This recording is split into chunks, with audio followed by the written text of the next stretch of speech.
Students, welcome back to my channel. तो हमने class 10 का चैप्टर नंबर 1 ग्रेविटेशन शुरू किया हुआ है। तो आज हमारा होगा lecture number 2। Okay, so today we have to see the concept centripetal force. Okay, so what is centripetal force? A force act on any object moving along a circle and it is directed towards the center. Okay, so यहाँ पे towards the center most important है। Towards the centre of circle, this is called centripetal force. Okay, मतलब यहाँ पर कोई भी object पे अगर फोर्स एक्ट हो रहा है तो वो फोर्स कहाँ पे, कौन से डायरेक्शन में रहेगा? तो वो फोर्स रहेगा टूवर्ड्स द सेंटर। ओके, और उसी फोर्स को हम क्या बोलते हैं यहाँ पर? Centripetal force. Okay, so object tries to go towards the centre of the circle because of this force. जब भी कोई भी ऑब्जेक्ट है, अगर कोई भी ऑब्जेक्ट है हमारा, ठीक है, सो ये कोई भी सपोज ऑब्जेक्ट है हमारा, ये बॉल है, तो ये बॉल पे हम यहाँ पे फोर्स एक्ट कर रहे हैं, तो ये बॉल एक्ट करेगा टुवर्ड्स द सेंटर। तो इसीलिए ये जो फोर्स हम अप्लाई कर रहे हैं यहाँ पर, ये जो फोर्स अप्लाई कर रहे हैं, तो उसको हम क्या बोलेंगे? Centripetal force. Okay, now example क्या हो गया सेंट्रीपिटल फोर्स के? फर्स्ट एग्जाम्पल रहेगा a ball on a string. Okay, मतलब कोई भी हमारे पास धागा है, वो धागे पे हम अगर वो बॉल अटैच कर रहे हैं और वो स्ट्रिंग को हम घुमा रहे, ओके, तो वो जो बॉल का फोर्स रहेगा तो वो कहाँ पर रहेगा? टुवर्ड्स द सेंटर रहेगा। इसीलिए हम एग्जाम्पल ले रहे a ball on a string. Okay, second one planet orbiting stars. Okay, अभी यहाँ पर ये जो एग्जाम्पल है तो उसको हम कैसे एक्सप्लेन करेंगे? अभी सपोज हमारे पास है सन।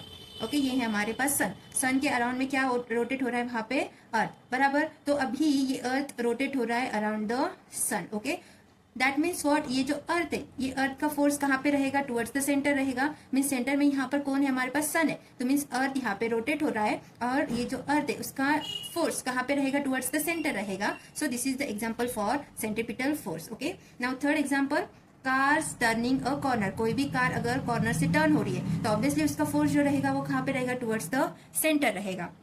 उसके बाद earth revolving around the sun. Okay, ये जो एग्जांपल यहाँ पे हमने एक्सप्लेन किया हुआ है वो क्या रहेगा? सेंट्रीपिटल फोर्स का एग्जांपल रहेगा। Okay, now next one most important part is the Kepler's law. Okay, so Kepler's law which is studied by Johannes Kepler. जो जोहान्स केपलर नाम के साइंटिस्ट थे, उन्होंने इन्वेंट करे ये लॉस जो कि है Kepler's law. Okay, so what is the first sentence? Johannes Kepler studied the motion of planets follow certain law. Okay, Johannes Kepler जो साइंटिस्ट है तो उन्होंने क्या स्टडी करे? Motion of planet. ओके, ये जो हमारे पास ये जो प्लैनेट्स है यूनिवर्स में, तो उनका जो मोशन है तो उनका स्टडी किसने किया? यहाँ पर जोनास केपलर्स ने। Okay, so he stated 3 laws describing planetary motion. Okay, उन्होंने 3 laws स्टेट करे। ओके, तो वो किससे रिलेटेड थे? प्लैनेटरी मोशन से। ये जो प्लैनेट से जो उनकी मोशन है तो उस पर डिपेंडेंट कौन से लॉज थे? Kepler's law. Okay, this are known as Kepler law which are given below. Okay, हम अभी देखेंगे Kepler first law, most important point है ये केपलर फर्स्ट लॉ। ओके,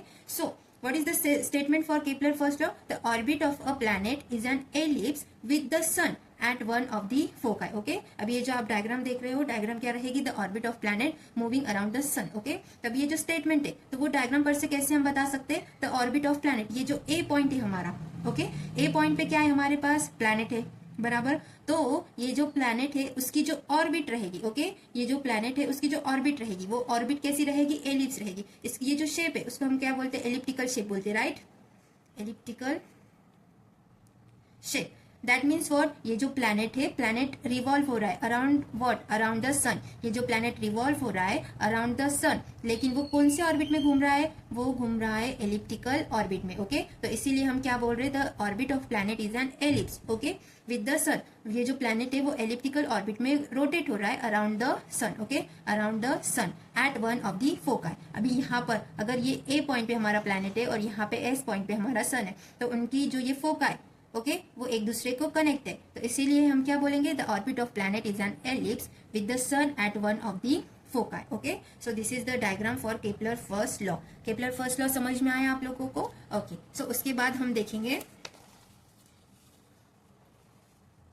उसके बाद हम लोग देखेंगे Kepler second law. Okay, so what is the statement for Kepler second law? The line joining the planet and the sun sweeps equal area in equal interval of time. Okay, so ये diagram रहेगी for Kepler second law. The orbit of planet revolving around the sun. Okay, अभी क्या है statement Kepler second law का? The line joining the planet, ये planet है, बराबर। ये प्लैनेट है हमारा ए पॉइंट पे और एस पॉइंट पे है हमारा सन। ओके, सो ये सन और प्लैनेट को एक लाइन ज्वाइन हो रही है, बराबर, that means what, the line join the planet and sun sweeps equal area in equal interval of time. यहाँ पे sweep means what, sweep means to cover, okay, means what, अभी यहाँ पर ए पॉइंट पे प्लैनेट है, बराबर, ये ए पॉइंट से बी पॉइंट तक प्लैनेट को जाने में जितना भी टाइम लगेगा, राइट, उतना ही टाइम प्लैनेट को सी से लेके डी तक डिस्टेंस कवर करने में लगेगा, उतना ही टाइम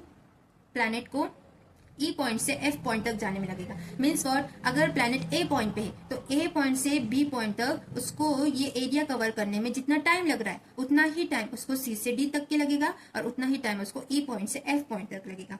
तो केपलर का सेकेंड लॉ यही बोलता है, the line joining the planet and the sun sweeps equal area in equal interval of time. वो इक्वल एरिया कवर कर रहा है in equal interval of time. Okay, so this is all about Kepler second law. उसके बाद आता है Kepler's third law. Okay, so what is the statement for Kepler's third law?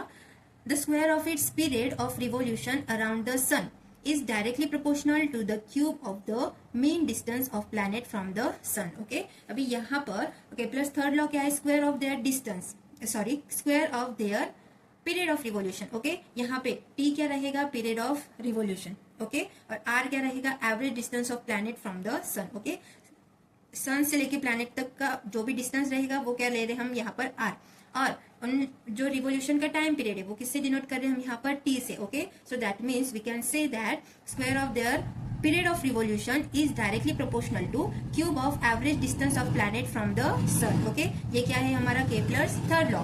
तो इसी से हम क्या लिख सकते हैं यहाँ पे, T square upon R cube is equals to, ये डायरेक्टली प्रोपोर्शनल का साइन है, ये अगर मेरे को हटाना हो, रिमूव करना हो, तो यहाँ पे मेरे को क्या करना पड़ेगा, इक्वल टू साइन लेना पड़ेगा, और that means we have to write here constant term which is K. Okay, so we can write here T square upon R cube is equals to K. ये है मेरा Kepler's third law. Okay, so आज के लिए इतना ही, और कल हम देखेंगे lecture number 3। Okay, bye, see you in next video.